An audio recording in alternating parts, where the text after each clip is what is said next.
two of the largest derivatives venues in crypto, side by side. And the most important difference between them is not a number on a fee page.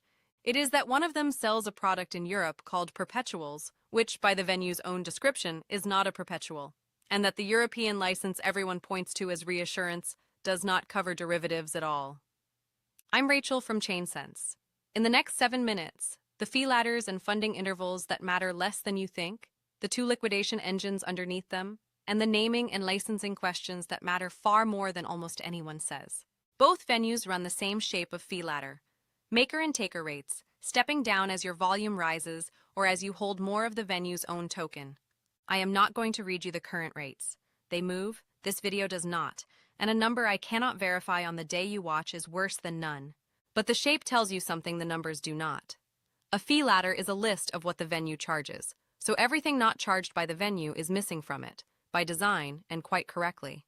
So the two largest costs of holding a perpetual, the spread you cross, and the funding you pay across every interval, appear on neither venue's fee page.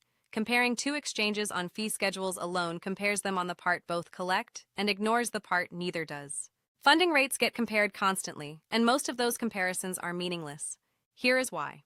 The funding rate is quoted per interval, and the interval is a venue decision. So a rate that looks lower on one venue can cost more over the same holding period, because it is charged more often.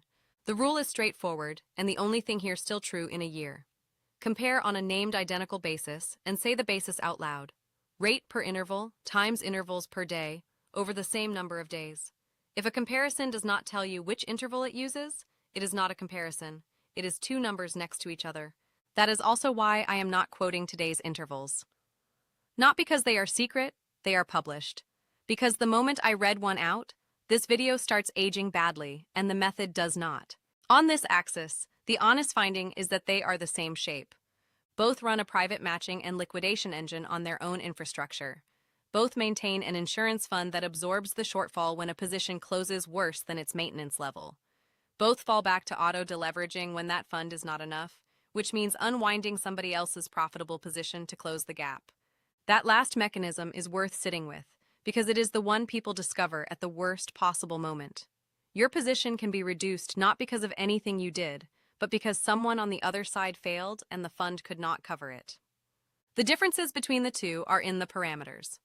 Fund balances, thresholds, tiers. Those are the fastest moving figures in this entire subject, and they are exactly the sort of thing a video should not be your source for. Now the part that changed how I read venue marketing. OKX Europe sells 5-year expiry futures under the brand name X-Perps. Read that again.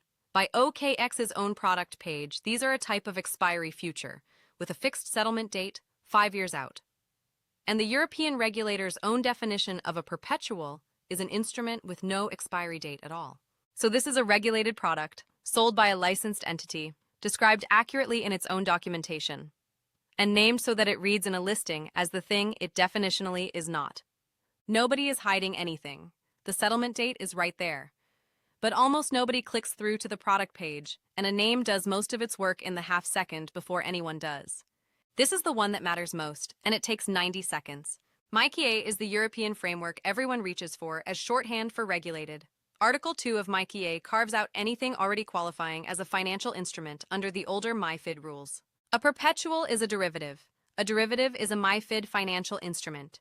Therefore, perpetuals sit entirely outside MiCA, which means a crypto asset service provider license. A CASP license, the thing a venue announces when it says it is now regulated in Europe, authorizes exactly nothing in relation to perpetuals. Offering those requires separate authorization as a MiFID investment firm. Different application, different standard. And the deadline everyone cited through last year, the one that ended grandfathering, is a MiCA deadline. It governs spot. It says nothing about derivatives either. Now the sentence that made this episode worth making. Bybit's European entity states in its own imprint that it is not the operator of a trading platform for crypto assets. Its Austrian license covers custody, exchange, placement, and transfers. A trading venue is not among them. And here is the misuse warning. A license is not a product list. People read regulated exchange as regulated everything the exchange sells, and for derivatives in Europe, that inference is simply wrong. A license names activities. It does not name products, and it does not extend to instruments the regulation it comes from explicitly excludes. One separate thing, so the two do not blur. The wider European withdrawal announced by the global platform last year was a commercial decision about where to operate. That is not the same as a license not covering something, and the two get reported as one story. So what actually decides whether you can trade any of this? Two separate things that get collapsed into one. The first is a rule forbidding a firm from selling a product to a class of client. The United Kingdom's ban on retail crypto derivatives works this way. It bans by client category, not by geography. Professional clients may trade, and the regulator expressly declined to extend it. Its geographic reach attaches to the firm acting in or from the UK, not to where you are sitting. The second is a venue declining to serve an address. A commercial choice, and it can change on a Tuesday.